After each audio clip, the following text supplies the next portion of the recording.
अभिवादन स्वीकार कीजिए। मैं निषेक सिंह फिर से एक बार आज हम लोग एक शानदार चर्चा करने वाले हैं कि कैसे एक रैपर से देश के सर्वोच्च सत्ता की शिखर की दूरी तय की जाती है। वो कहते हैं कि जब सिस्टम सर जाता है तो क्रांति सड़क पर नहीं वोटिंग मशीन से होती है। ना हम सफर न किसी हमनसी से निकलेगा, हमारे पांव का कांटा हम ही से निकलेगा। तारीख थी 27 मार्च 2026।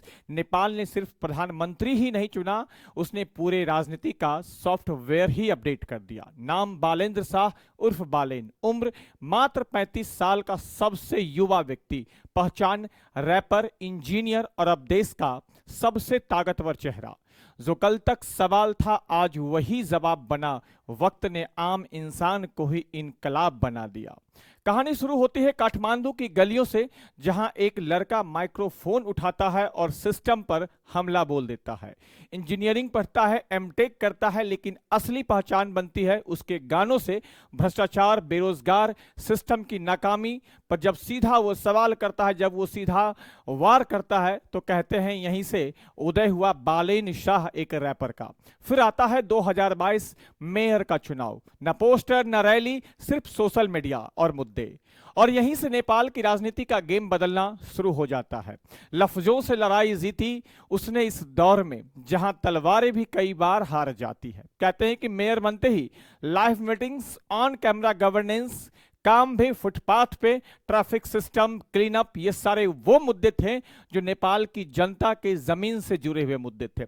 लेकिन बुलडोजर भी चला, स्ट्रीट वेंडर्स हटे और यहीं से सवाल उठा डेवलपमेंट बनाम गरीबी।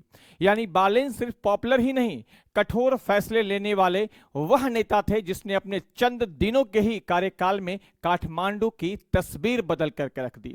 यह उभरता हुआ चेहरा, किसी को नहीं पता था कि यह व्यक्ति जो एक साधारण से घर में जन्म लेने वाला व्यक्ति, जो भारत के कर्नाटक से एमटेक की पढ़ाई करके जब ये अपने देश लौटेगा तो 2022 में इसकी तकदीर इसे काठमांडू का मेयर चुन लेगा।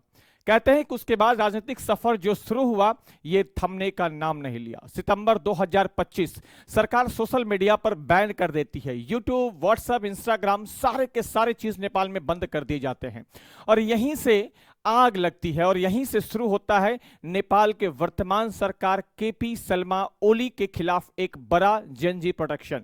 यह सिर्फ इंटरनेट का मुद्दा नहीं था, यह गुस्सा था बेरोजगारी का, भ्रष्टाचार का और नेपो बेबी का, नेपोटिज्म का, सिस्टम का।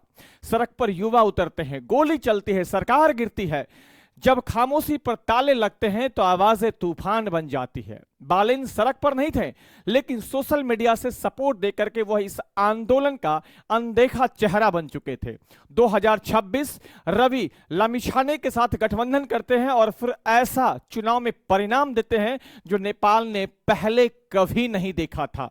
जी हां, 275 सीटों में 182 सीट बालेन शाह ने शानदार जीत दर्ज किया और सबसे बड़ा झटका बालेन ने केपी शर्मा ओली को दिया, उनके ही गढ़ में हरा करके। तख्त गिराने वाले अक्सर शोर नहीं करते, खामोशी से इतिहास लिख देते हैं।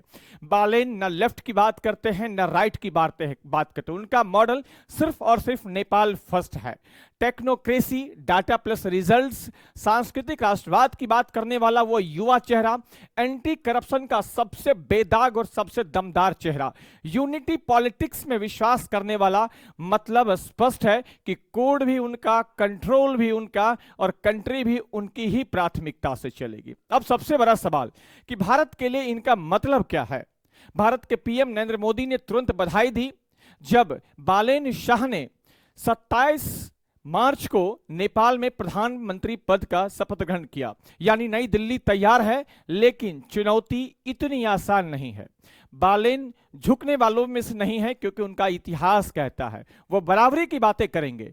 वो भारत के सामने फिर से हो सकता है काला पानी, लिपुलिक जैसे मुद्दे जिंदा करने की कोशिश करेंगे।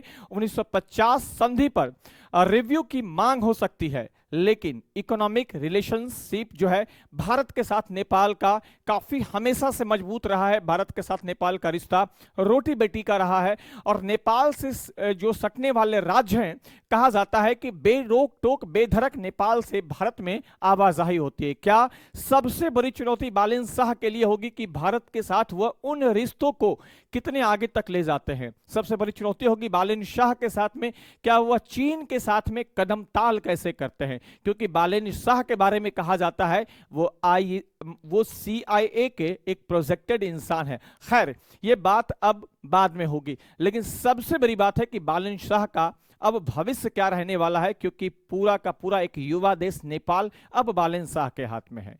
भारत को समझना होगा ये वही नेपाल है, लेकिन पीढ़ी नई है, रिश्ते वही रहेंगे, बस अंदाज बदल जाएगा। अब हर बात बराबरी से ही तय होगा। चीन के साथ न पूरी दोस्ती न पूरी दुश्मनी। आपने पूर्व में भी बालेन शाह की नीतियों को देखा होगा। BRI प्रोजेक्ट भी होंगे, लेकिन शर्तों पर। नेपाल अब ब्रिज नहीं, एक इंडिपेंडेंट प्लेयर बनना चाहता है और मिल चुका है नेपाल को एक युवा, एक यंगस्टर, एक PM। तो कहानी साफ है, ये सिर्फ नेपाल की राजनीति नहीं बदली, ये पूरे दक्षिण एशिया को एक मैसेज है। Digital power plus youth equal to system totally change कर दिया गया। अब सब कुछ एक ही चीज पर टिका है, वो होगा बालेन शाह का परफॉर्मेंस। नेपाल के लिए चुनौतियां कम नहीं है। आपको पता है कि नेपाल के लिए कई सारी चुनौतियां हैं। नेपाल की अर्थव्यवस्था को पटरियों पर लाना, जनजी प्रोटेस्ट में शामिल हुए उन व्यक्तियों को न्याय दिलवाना, और फिर से वो जो युवा जिसने अपनी मांग को लेकर के KP शर्मा ओली के सामने में प्रदर्शन किया, क्या वह युवा एक लंबे समय तक बालेन शाह के नीतियों के साथ में खड़े रह पाएंगे? क्या बालेन शाह उसी जनजी के विश्वास पर उतर पाएंगे? अगर बालेन सफल हुए तो वो आधुनिक नेपाल के निर्माता बनेंगे, अगर नहीं तो ये सिर्फ एक लहर बनकर रह जाएगा। इनकलाब का अंजाम वक्त ही बताएगा। ताज संभालना जीतने से ज्यादा मुश्किल होता है।